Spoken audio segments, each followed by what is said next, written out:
Good afternoon and welcome to the Full Scottish on Sunday the 26th of January. My name is Brian Liddy and I'm joined at the moment by one of our two guests, Jimmy James. Good afternoon, thanks for joining us, Jimmy. Aye.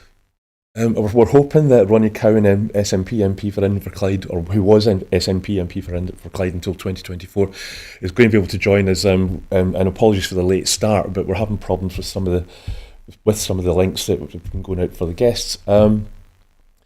Jimmy, this is your first time on the show, so would you maybe mind just saying a couple of words of introduction about yourself and maybe why you're here today? Yeah, certainly. I was originally born in Edinburgh, way back in 1970.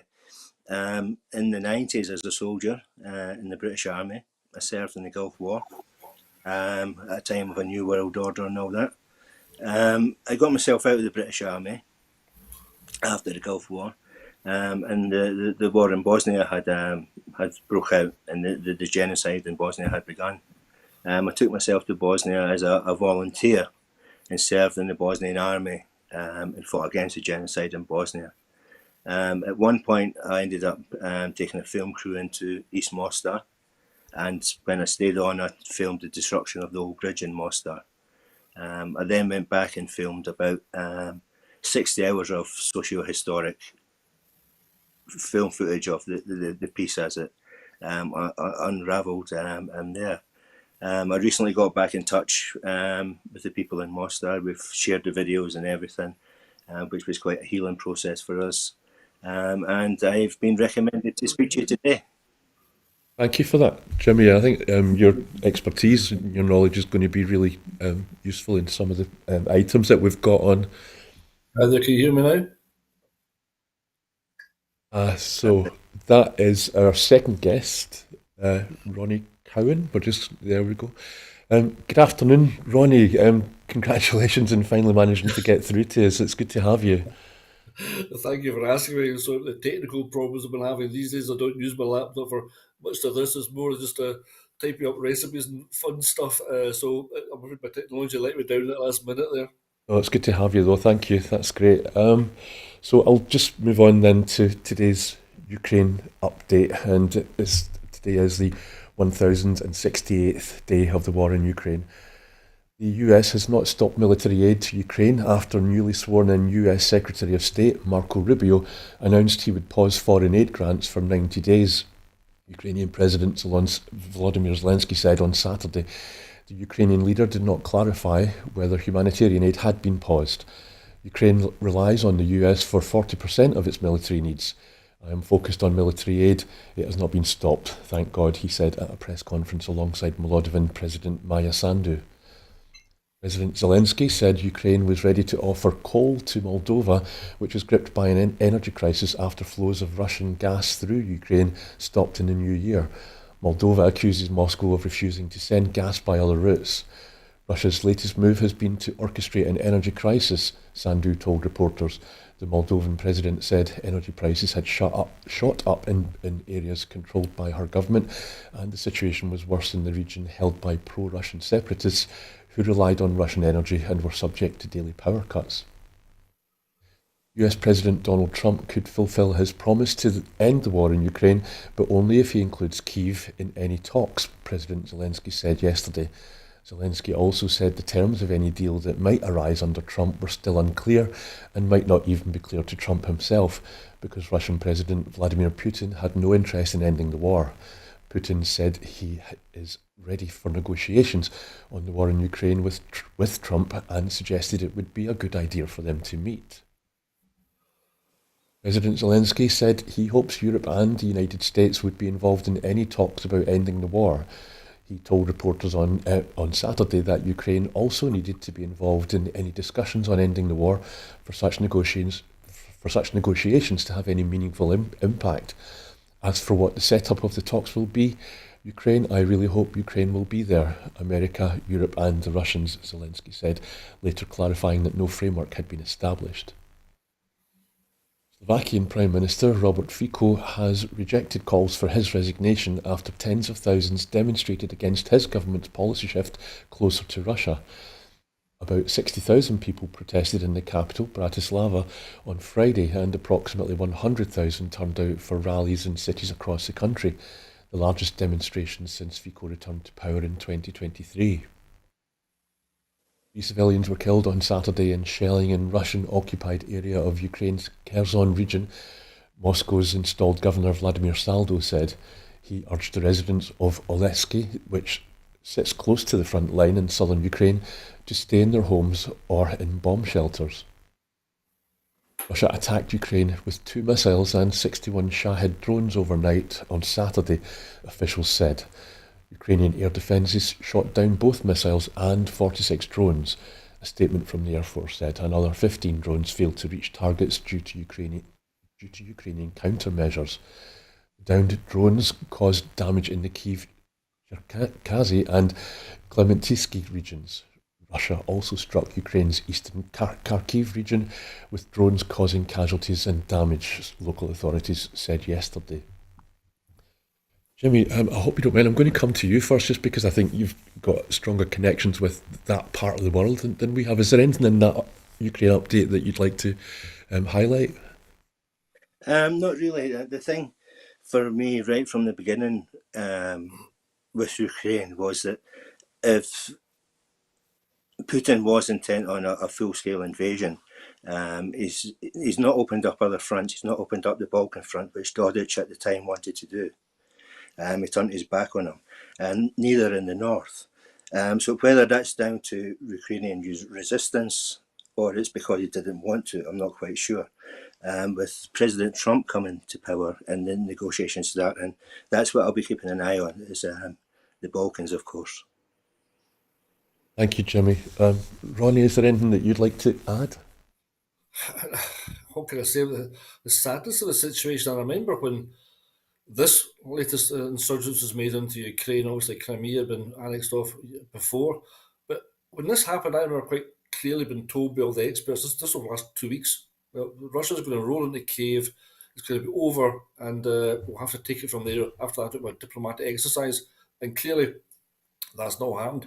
The resistance within Ukraine has been solid. They're doing everything they possibly can to defend their own country, their own territory. The sacrifice they've made has been beyond belief, and it continues. And they're asked very early on for our help and our support, and we were slow to mobilise and do what we have to do. And now we're doing it. It seems like more of a holding exercise. I think we got it wrong from day one in thinking this was nothing we could actually help create a better outcome from. We're almost of acceptance of that Russia was going to cordon off all of Ukraine and then would take it from there. We're talking quite early on about what we do to help Belarus and other countries in the area. We withdrew very quickly, I think, in our mindset. And I think we got that wrong. We did the people of Ukraine a great misservice in doing that. Thank you, Ronnie.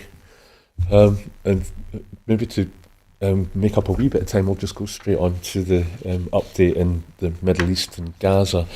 At least 47,283 Palestinians have been killed and 111,472 have been wounded in Gaza since the 7th of October 2023. According to the UK, more than 13,000 Palestinian children have been killed in Gaza. It's according to the United Nations, more than 13,000 Palestinian children have been killed in Gaza.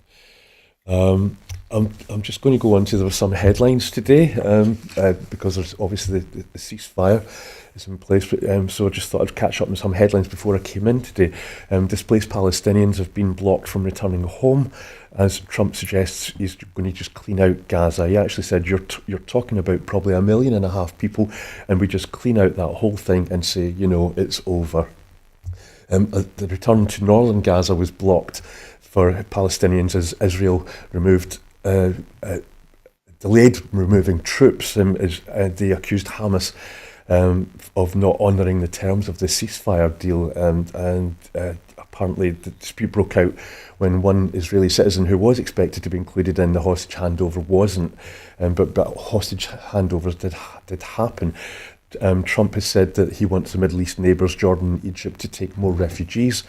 Jordan's already home to more than 2.39 million registered Palestinian refugees, according to the UN. And Trump has resumed sending £2,000 bombs to Israel, undoing Biden's pause of munitions. The US president said he was going to give Israel the bombs because they've bought them. My thoughts on that are that couldn't you just have given them a refund instead and not given them the munitions? Ronnie, is there anything in today's Gaza update that you want to bring attention to? I think something which is sort of slipping by a lot of people, and we're doing it here, we're talking about Gaza, and we're talking about a ceasefire in Gaza. Meanwhile, the West Bank, war rages on there. It's almost as if Israel has backed off a little bit on the international pressure in Gaza, but they've now changed their focus and they're carrying out atrocities in the West Bank. And it's a whole issue of the Palestinians as a whole and what Israel wants to do to it. And we know what it wants to do to it. It's quite been open about that, you know. And again, we've been sleepwalking in this. This situation is not new. I take part in a small vigil every Saturday, 2 p.m. in Guruk. You know, it doesn't go on anybody's radar really, but a group of local people who care about this and want to keep it in the eyes of ears of the minds of the local public. We do this, and every week people either shout abuse at us or go by, bang their horns and wave and give us a thumbs up. And these little things keep this alive in people's minds. But I do feel the media is no longer, the mainstream media is no longer treating it as openly and as honestly as we expect them to do. The language sometimes lets them down badly in terms of talk about children, they talk about young adults, so we know it's children that have been murdered. They talk about people being kidnapped, when we talk about people being held hostage. It's just the slight nuances they put in there. The situation in as a whole within Palestine is what we know it to be, and it didn't just start on the 7th of October, and something that I'm often accused of standing out there in Guru because I am supporting Hamas. In no way, shape or form am I supporting a terrorist group that murdered 1,200 people and the atrocities they carried out. Let's be absolutely clear about that. But behind the statistics you read out, and every ex-MP, every MP that I've ever heard talking about these sort of subjects always says, behind these statistics are real lives. There's people who are suffering. But sometimes all I'm getting is the numbers read out, not by you, Brian, but in the mainstream. And 111,472 wounded, 47,000 people killed. These numbers, I say that every single one of them affects an individual person, a life, a family, a community. And what are we doing? And I say we, the United Kingdom. I can point the finger at Trump, and rightly so. His comments this week about, Gaza's got great things, it's got good climate and it's got sea, as if he's thinking about some sort of rebuilding programme as a holiday resort, and forget, in fact, this is people's country, this is where they live, this is their community, this is where their generations have been, and he's just looking at it as a geographic asset. And then his comments about Israel, Egypt and Jordan taking more and more refugees. And actually, I heard that briefing. He was talking to reporters on Air Force One, and the recording of him saying that at the very end, he just sort of says, I don't know. I think that's probably the most honest thing he said in the entire interview. I don't know. He doesn't know what to do. And if you're President of the United States and you're in that situation, you should be gathering people around you who can create a positive outcome, which will be peace, a sustainable peace within the area. And I really think he doesn't know what to do. I think that's probably the most honest thing he said, which is sad for us all. But in the United Kingdom, we know that we continue to supply arms and support to Israel. The F-35s, they don't fly. We don't bomb them. People are not getting killed if they don't have the weapons to do it. And we supply a lot of the weapons or components for the weapons. So we should be looking a long, hard look at what we've done here with the United Kingdom and why we haven't backed a peace solution from day one. Why we weren't calling for a ceasefire from day one. Thank you, Ronnie. It's a good point to make that behind those figures are real people in their lives, and I suppose we're beginning to see that in the news reports that are coming out of.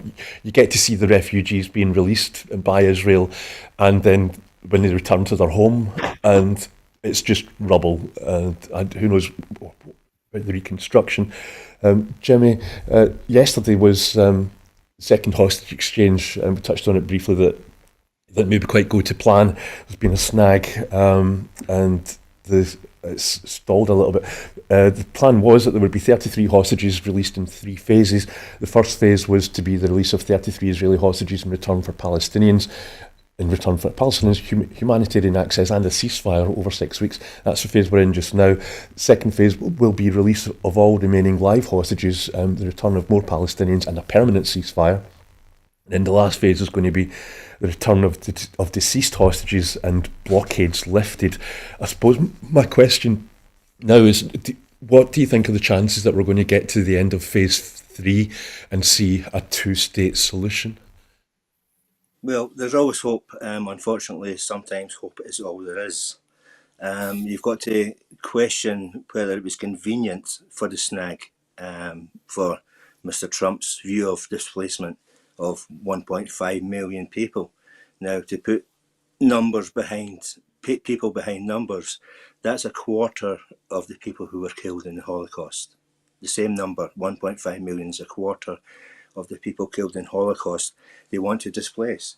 Now, displacement is a crime against humanity. And I looked into this when I was waiting to come on. I'm no legal expert, but under the Statute of Rome, in Article 7, it says that the displacement of people is a crime against humanity.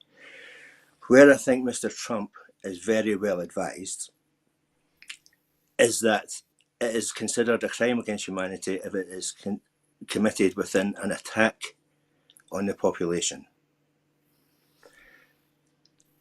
The attack, in his view, will be over, and now we are in a stage of peace. So they're moving the goalposts. Yeah, we can displace people in peace where we cannot in war. Does that make sense? And I think they might get away with it. So I wouldn't discount Mr. Trump in any way whatsoever. I think he's well advised. They want to continue down this path and destroy Gaza and destroy the population of Gaza. And through displacement, which is a crime against humanity. And they think they can get away with it legally. Thank you, Jimmy. Ronnie, I'm just wondering, maybe you might want to respond to that. And then just a mention of Trump, he seems to have, he said he would solve the Ukraine war in one day. He now seems to have admitted that that's not going to be so easy. But he was involved, or his men were involved, along with Biden's, to broker the deal for the current ceasefire with Qataris. Is that right? Yeah, that's what we're told. How involved Trump would be, I honestly don't know. And these things always happen with a gaggle of experts and researchers and special advisors involved in the conversation.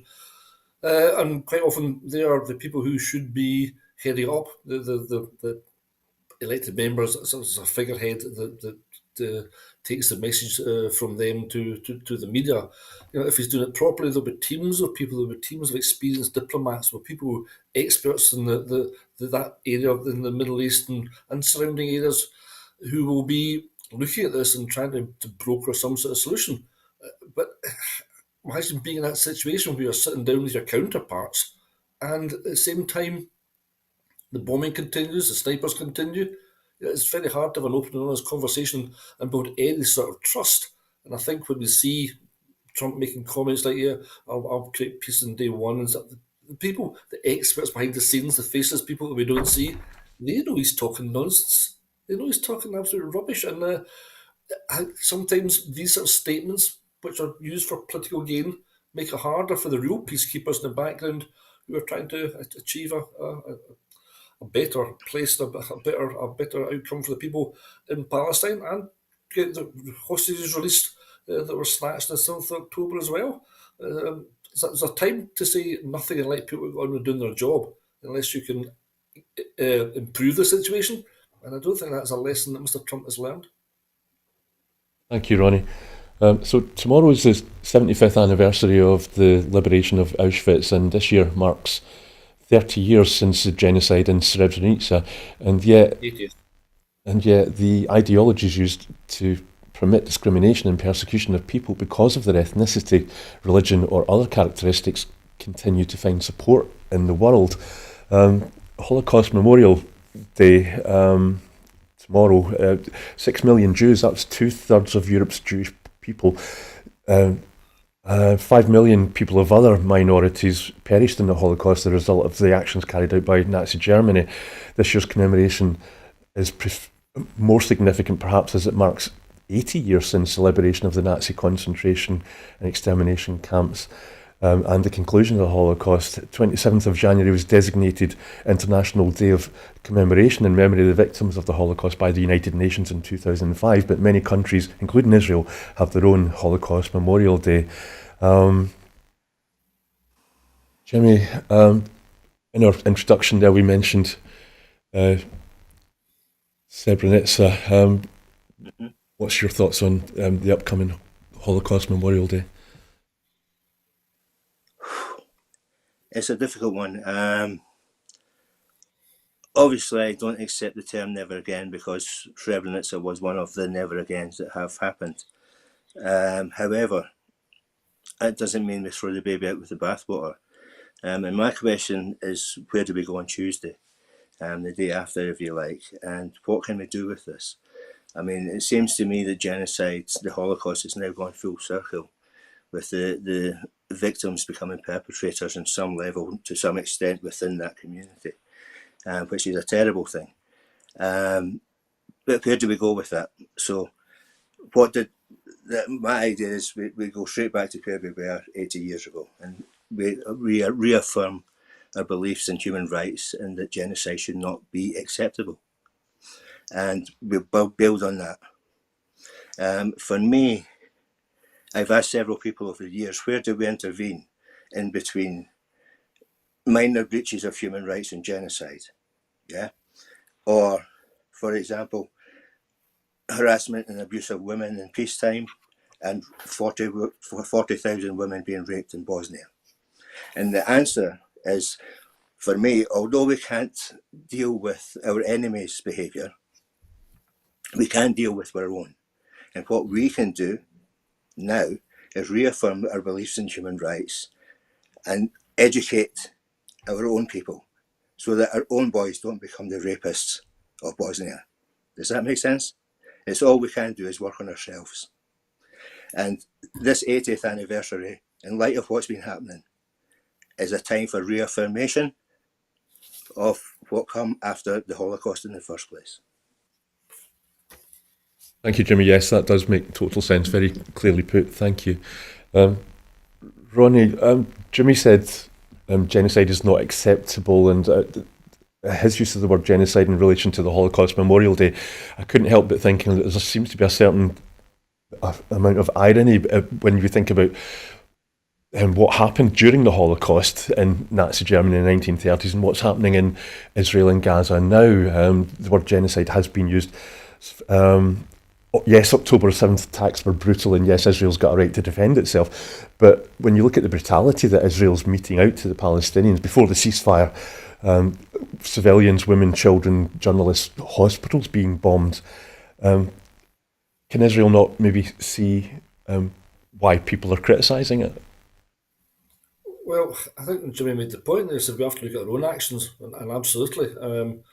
I've been re-watching the documented series of World at War, 26 episodes, narrated by Laurence Olivier, made in 1972, and I've watched all 26 episodes recently, and I'm looking at that thinking, that reflects a lot of what's happening today across the globe. Have we learned nothing? You know, Jimmy said, never again. That's just nonsense. We're doing it again. We have been doing it again. Maybe on a smaller scale, but you know, where does this take us to? I watched, you know, what we did to Dresden. We talked about bombing hospitals and buildings of great heritage value. You know, we carpet bombed Dresden just because we thought it was the thing to do. And both sides, you know, this is not new. What we're seeing happening in Palestine right now is not new. It's not some new atrocity dreamt up with the Israeli state. It's what countries have been doing to other countries, and people have been doing to people for centuries. But obviously, as the war technology has grown over the years, it will become more effective. You know, you're right. This is the 80th year of the anniversary of the end of the release of the captives from within the concentration camps. It's also the 80th anniversary of the dropping of the bomb in Hiroshima in Nagasaki. And we got to that level where we can do that sort of damage to other human beings. And more with drone technology, we're sitting miles away and flying drones over, shooting up innocent civilians, as you say, bombing hospitals, bombing networks, cutting off food supplies, cutting off medical supplies, all from the comfort of a bunker somewhere nowhere near the front. So days gone by, when soldiers were fighting, and I'm still talking about the Second World War here because that's what I was watching in the documentary, you saw the trauma, you saw the effect it had on these young boys, much of which would have lived with them for the rest of their life. But we seem to have taken a step back from that in some circumstances where we are even colder towards our adversaries, or we're even more removed from the effect we're actually having. I had a Labour MP, I'm not particularly criticising him, but ceasefire, and in some sense, what happens now? And he said, oh, the people of Palestine go back to their homes. And I thought, they're dust, they're rubble. We helped make that happen. So if we're going to do something 80 years on from the Holocaust, we have to stop just paying lip service to it and actually make our actions speak for us and ensure this cannot never happen again. But from what I see and what I see governments, our government, the US government, doing today, anything they say about the Holocaust, to me, is a little bit hollow.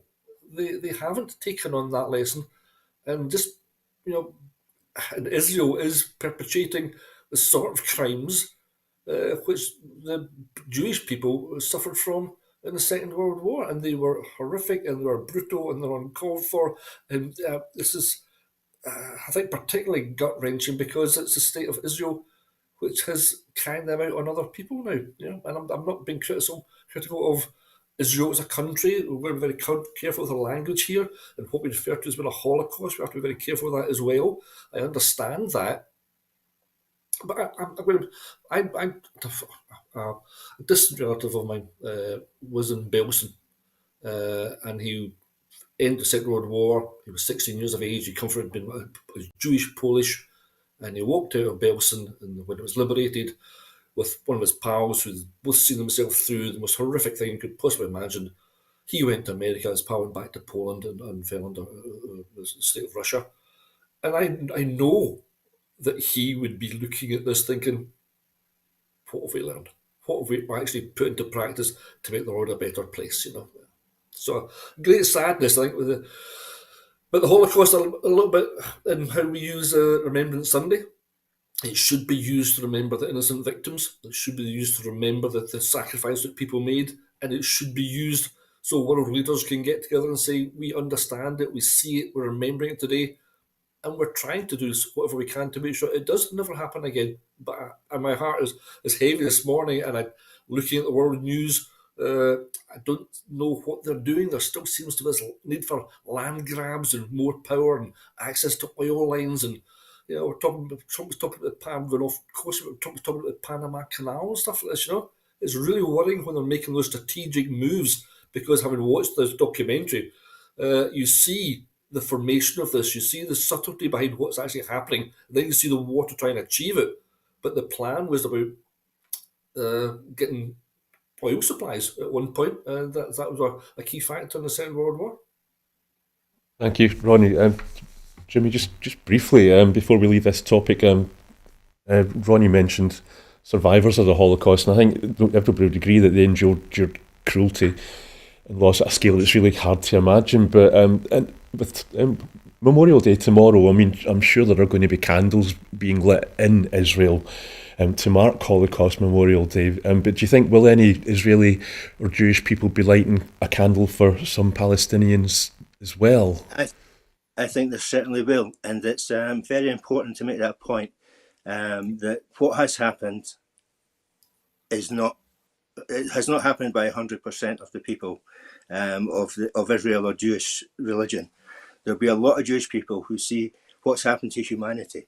They will see that the lessons have not been learned. They will see that crimes are being committed that were committed before, and very little has been done to progress from there. And they will be as heartbroken as the rest of us who have ever been involved in this kind of thing. And no, the other speaker very eloquently put the situation much better than I can. We have basically, it's not that we've learnt nothing, it's that we choose not to do nothing. And that is sad. That is in itself soul destroying. Thank you, Jimmy. I suppose we can move on now to President Trump's inauguration, which happened earlier this week. I've read somewhere in a newspaper, all hail the convicted felon, President Trump. And during his inauguration, one of the things that Trump said was, "We stand on the verge of the 4 greatest years in American history. The Donald has returned to Pennsylvania Avenue in triumph, and the world will never be the same again." He took his oath inside the Capitol Rotunda in Washington after forecasts of very cold weather forced the inauguration inside for the first time since Ronald Reagan's in 1985. My first thought when I heard that was, oh, Trump fears another assassination attempt, or oh, he didn't risk pictures of a low turnout as happened the last time. I don't think I realised where the rotunda was or what the rotunda was, so I did watch it on television. And as soon as I realised where the rotunda is, directly under the dome of the Capitol, then I realised that that was the very same place that his supporters stormed on January the 6th. And when you listen to the tone of his speech, it was very much as if he was rubbing everybody's noses in the fact that he has made it back into the White House. He was 45th and now he is the 47th President of the United States. I'm conscious that I'm starting to ramble here. But consciously, I haven't just gone to, I'm sure everybody at home has already seen the long list of executive orders, so I'm not going to go through them, but I've got them here if anybody does want to pick up on any of them. Ronnie, did you watch the inauguration, and did you see him try to kiss Melania, but he couldn't because of the brim of her hat? Did she choose that on purpose? Yeah, sorry. That's the thing about this. We read so much into what we're seeing, we don't really know. Yeah, I saw Melania with that hat, and I thought, what is that about? Then you saw Trump give this big air kiss to his wife, an air kiss to his wife. You think, what's all this about? Why is she there? She looked terrified at some stages. She looked very out of sorts. But we read a lot into it because Trump has turned the whole thing into a soap opera. At a very superficial level, what we're seeing out here is like almost the days of Dallas on steroids. It's interesting at that level. When you scrape below the surface and understand what's actually happening, it becomes very, very frightening. Trump's speech was just spiteful. And the following day, when they had the church service, and a bishop or archbishop, whatever it was, I can't remember, she basically turned to Trump and said, "You've got to find forgiveness. You've got to do the right thing by people." And he sat there doing his thing that he does with that look in his face. But his son was slightly different. His son looked angered by it, and I think Trump's trying to build a dynasty here. So if he can't get a third term, then he can hand over to his son as well, which is also very, very worrying. So what's been, how many columns have been written about Donald Trump, and do we still really know who this guy is? He strikes me as being not that intelligent, born into wealth, squandered a lot of that wealth, but always surrounded himself with the right people who can get him out of trouble, whether they want to just share in the sort of money he seems to generate. And I think we're living in a society where if you're vastly wealthy and you mix with powerful people, people actually look at you and automatically give you a sort of a respect. He's made all that money. He must be a really smart guy. And a lot of people in our society today aspire to that. So it's hard to knock Donald Trump. I mean, particularly hear reporters talking to the American public. They think Donald Trump is a real sharp business person who's built this empire, and therefore he can do the same thing with their country. But when you actually look at his business record, it's not that good at all. But he surrounds himself in his latest one been Elon Musk. Let's bring on Elon Musk, because surely he's a guy that made himself out of nothing. He's made himself billions of pounds, but no, he's not. He was brought from South Africa, an apartheid system. His dad owned an emerald mine. So I'm pretty sure there's a few bob kicking around there. And he's taken that and grown that. He's not invented anything. He bought for Tesla. He didn't invent anything, but he's invested wisely, built companies, sold companies, and made himself this vast wealth. And the allure of Elon Musk is not what he says or what he's done. It's about, we've categorised him now as being the richest man on the planet. And people are impressed by that. And they want to be associated with the richest man on the planet. Even if it's standing up there, was it a Nazi salute? You know, he grabbed his chest, he threw his arm out there, and it looked very like one. They're saying it wasn't. He was saying, I was throwing my heart out to all these people. You know, okay, whatever. That's what he's saying. But again, judge people by their actions. There's a person, a very powerful person now, sitting in meetings with the President of the United States. He's vastly wealthy. How much good could he be doing for this planet right now if he wanted to use his money for doing that? But no, he wants to put an American on Mars. That's his thing. Now, I was a kid in the 60s.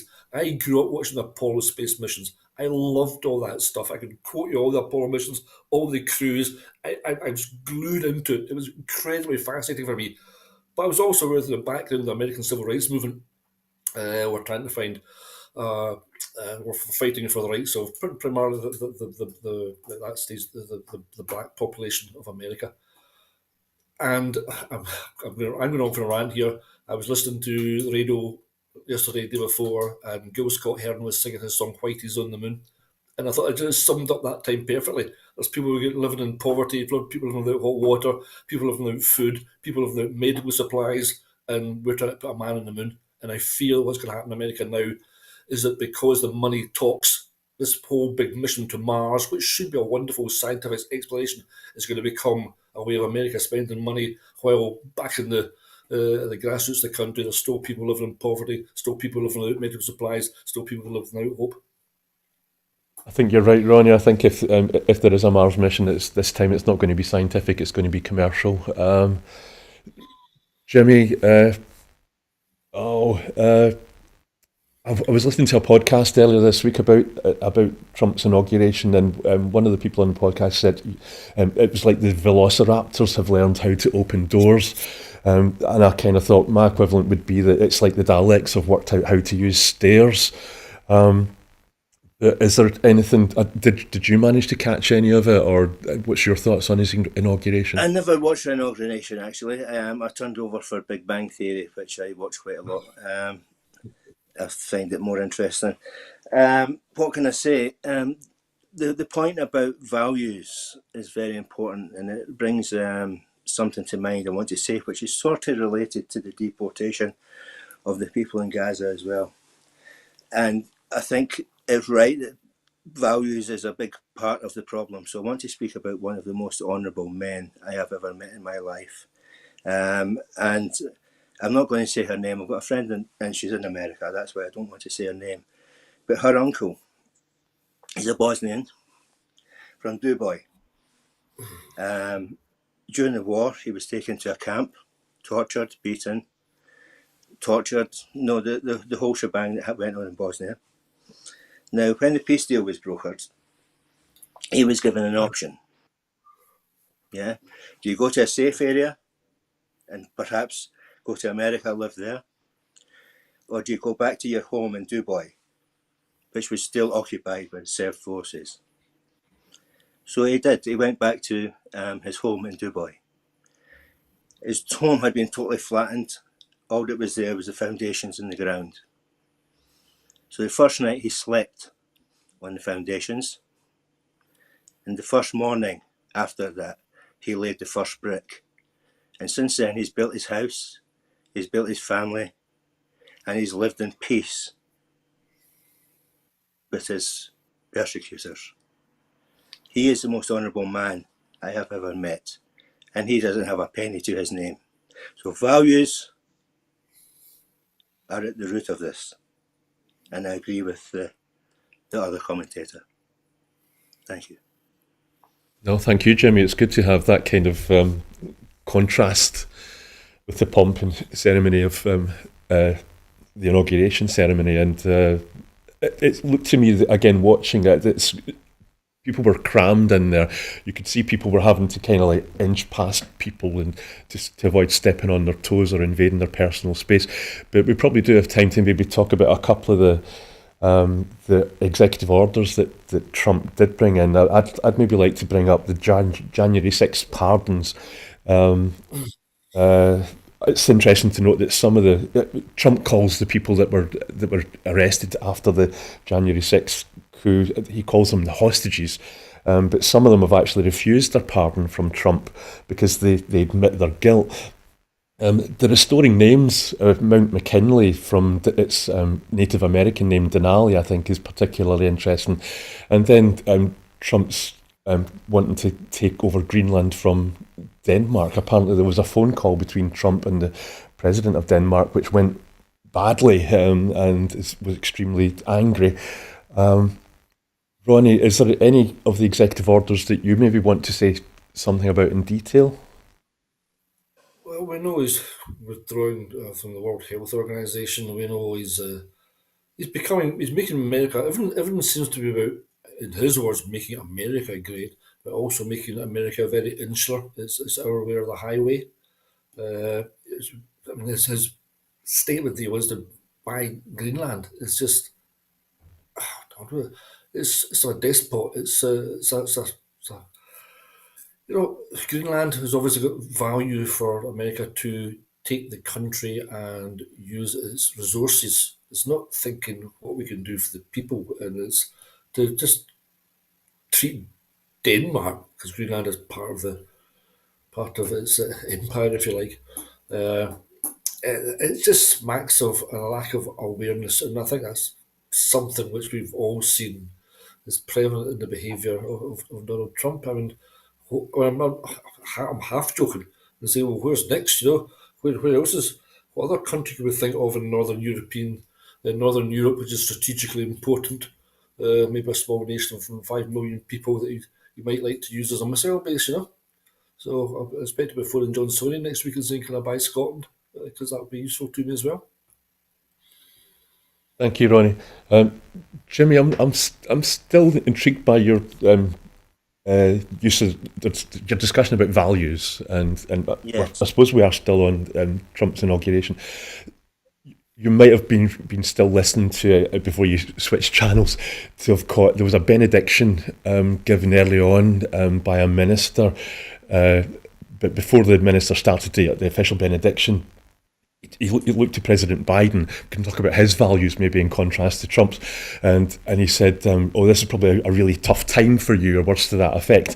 And then he turned and looked at Trump and said, "But look what God has done," as if to say that it was an act of God. But to be clear, I wasn't talking about the values of either Trump or Biden. I'm talking about values of people in general, how they've changed over generations. There's a question recently that journalists were posing that the current British Prime Minister, when he's visiting in France and things, would have to question himself if Ukraine is going to go into an all-out European war, would young men make the sacrifice that their forefathers had made? And I think because of the change of the values that we've seen over the generations, that is questionable. It's to a certain extent for a lot of people, it's get richer or die trying, and that's the appeal of the Trump and Musk thing. And that comes from generations of media, music, all sorts of influences that have got people thinking in a different way, than they used to. And it's those values that are the problem, because the value of being genocide, not being permitted, not being acceptable, has gone. I know people who say, well, they told us about it in school, but to be honest, we didn't want to hear about that. We want to do this instead. It's gone. It's something in the past. And that's a problem. People don't care certainly like I did. So why do you think that is? Is it social media, or is it just the media in general, or? I think it goes back over many, many generations and years, and it probably started with the baby boomers moving away from their parents as a rebellion. Then my generation growing up with that in our history, although we're only, I was born 25 years after the end of the Holocaust and the Second World War, which by the time I was 25, I'd seen the same in Bosnia. Now, 25 years on, I'm thinking of the kids who are being born in Bosnia. Well, they're born at the same time as me, and it's not that far away from the war. But in general terms, we're getting further and further and further away from the source of that terrible trauma of the Holocaust, which is the point. And because we're getting further and further away from it, people say the snowflake generation, let's say. And I think that's a good thing. The further we get away from being hard men who have to deal with these things, the better, and the more peaceful society can be. But we've still got to be conscious that they happen and they need to be dealt with. Does that make sense? Yeah, yeah. Thank you, Jimmy. Yeah, absolutely. Ronnie, we've still got a minute or two for this topic, but that thing about values that Jimmy brings in, and I mentioned the pastor who gave the benediction. The actual benediction he went on to give, it was all Old Testament, which again maybe is a reflection of values of Trump's administration. And apparently, when President Biden met Donald Trump, they had to drive in the same car to the Capitol for the inauguration. And when they got there to apparently in the White House, from the White House to the Capitol, when he took him into the White House, apparently Biden said to Trump, "Oh, welcome home." But is the reason that Trump is now back in office, is it because Biden failed, despite his values, maybe? Yeah, I mean, I don't think Biden was a great president of America either. I think that's probably one of the reasons Trump got back in. His opposition was not very strong, a bit confused, and didn't achieve what it set out to achieve. And also, okay, President Biden, when he originally was trying to get re-elected, was clearly not a well man. They hesitated long enough before they let Kamala Harris take over the campaign that I think a lot of damage ought to have been done by that stage. If you want to get re-elected from a government, you've got to be more effective while you're in government, and you've got to make sure you've got the right candidate lined up to lead you into another term. And I think the Democrats failed to do that, and recognise that they failed to do that. But also, you've got to look at this strange system we've got in America, where Donald Trump can become the president in the first place. And a lot of Republicans don't like Donald Trump either. They feel their party's being trashed, but he's hit a middle ground. He's hit an area where he gets himself enough votes in the correct states, going with the college system, to win. And that's the system I've got. That's what you compete amongst, and he did it, and he got his message out there, and he dumbed down what he was saying. It happens a lot in politics now, where people get slogans they use. Let's keep it very simple. Make America great, build back better, and all this. And you just repeat it and repeat it and repeat it and repeat it, and it sends into people's heads, and it saves them having to get involved in the detail of things. This guy's big and he's powerful and successful. He's telling me we can do these things. And I like the fact what he's saying. These immigrants are coming here taking our job. It's obviously their fault. Let's blame somebody else, which we do. And he appeared to have come up with solutions. And some of these orders he signed off to change the constitution, where even being born in America doesn't guarantee you American citizenship. A lot of Americans will be pleased to hear that. He's struck a chord with people who are very disillusioned about politics in general, and he's making it sound like he can do things to quickly improve. But he didn't last time round, and I've got no real faith that he'll do it this time round. But going back to your question, I think the Democratic Party and their way they handled their candidates and the alternative they were giving to people of America just wasn't strong enough to see off the sort of populism of the Trump campaign. Thanks, Ronnie. So many thoughts going through my head about what's going to happen next. Will Starmer get a trade deal? But Trump said recently that we need them more than they need us. He's America first, isn't he, obviously? And it's the Senate. He's got the Senate and Congress now, so they're not going to push back against him. Jimmy, I'm just wondering, is there anything that you want to say briefly before we finally move on? I'd like to add to what was just said about the Biden-Trump thing, and is Biden responsible for Trump? I think if you take a step back and look at the recent rise of the right in general, it can't all be put down to their skill and their argument winning, let's say. I've made this case before. You've got to look at what I call fascist liberalism. Yeah? There's a whole movement going on where if people, particularly poor people, raise a grievance that does not fit with the liberal agenda, they are shut up and called fascist or racist or something like that. They are not listened to when they've got genuine grievances. Therefore, they're easy prey for the right, and the right is exploding out of this.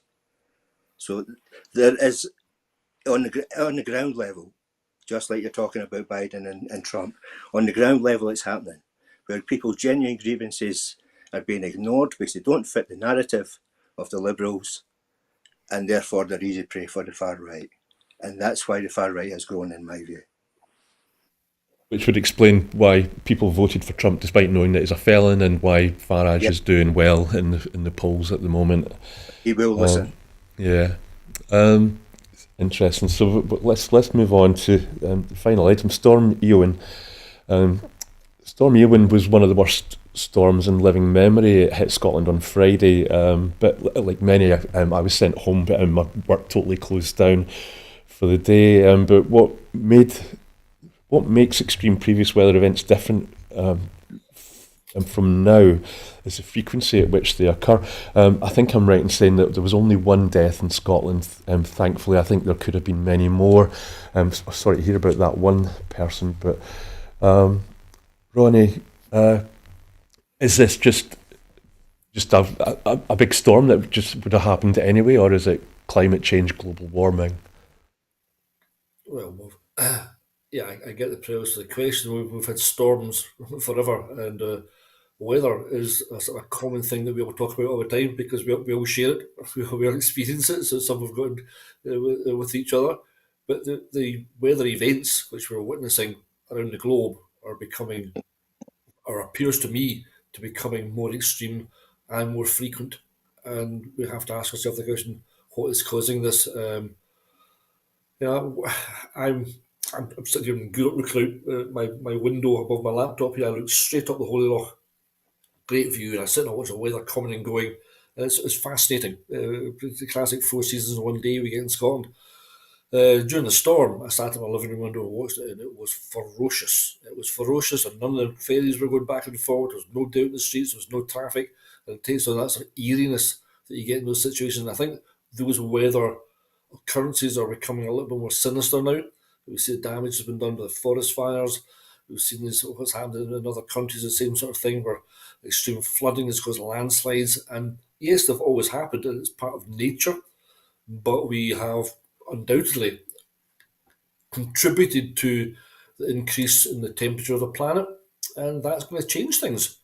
Um, we've got targets which we talk a lot about, and then we've got to think of the global impact of war as well. Going back to the top of the program, when we're that sort of destruction creates pollution, destroys our planet, and adds to it. I see people, the everyday man and woman who now separates out their rubbish, the plastic and paper and all sorts of stuff, and they all do their bit, and the local recycling centres going like a three-ring circus. And people do care. People want to do the right thing if we give them the opportunity to do so. But at a global level, we still are causing so much destruction.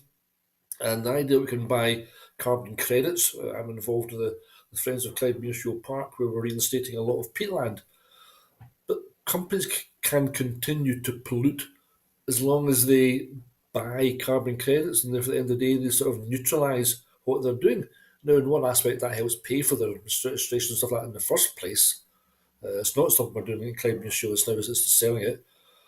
But I think that takes away the responsibility in the first place. Rather than trying to offset it, we should be trying to stop it. And I think we have to hold our hands up again globally and say, because how much pollution comes from the bigger countries, the more industrial companies, industrialized countries, and say we are contributing to this. And events we had here in Scotland, as you say, thankfully, I didn't know one person had died. It's very sad to hear that, because I thought we'd get away with it. But these events are going to become more common, and they will cause all sorts of hassle to us in terms of insurance policies and stuff. And I get that. I checked out some of the damage I've got locally to my own house and stuff, my garage and stuff like that today. And that's a problem. It's an inconvenience to me, but the bigger picture is that these storms are going to come, and they're going to come stronger, they're going to come harder, and we will think about how we rebuild some of our infrastructure to cope with it.